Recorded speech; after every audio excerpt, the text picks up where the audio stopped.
Thank you, Madam Speaker. Madam Speaker, I want to begin by thanking my friend for the time and, frankly, for a thoughtful and wide-ranging debate. It's not a surprise that a rule that covers 5 very different pieces of legislation would provoke that kind of discussion. I want to begin in the areas we agree. There's actually 3 areas in this bill that I will be voting for. Most importantly, quite frankly, is the National Defense Authorization Act. There's going to be some opposition to that. It was a give-and-take bill, but I remind my colleagues on both sides of the aisle that it actually came out of committee on a 57-to-1 vote. 57-to-1. That says a lot of wonderful things about the leadership of Chairman Smith and Ranking Member Rogers on that committee and its ability, after considering over 600 or 700 amendments itself, to find common ground and move forward. And for my colleagues that vote no, that's fine. Again, there's always something in a bill this size you can find to disagree with, but I will remind friends on my side of the aisle that every single Republican in the committee voted for the bill. So I think it's going to pass and pass quite easily. I also want to associate myself with my friend's support of the toxic burn pit bill. It's a bill that I have some serious problems with in the manner in which it was funded and some of the procedures by which it moved. But it's a much better bill than we've seen before.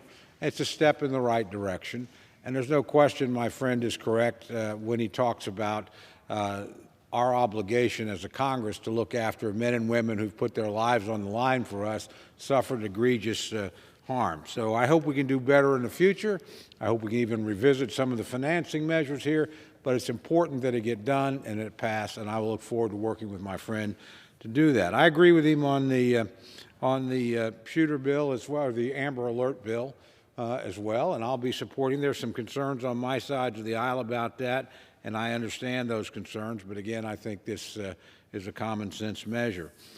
On the area that I will not be able to join my friend on does deal with the fundamental protection of human life and the effort of this body to pass legislation that it knows will go nowhere in the Senate simply to make a point.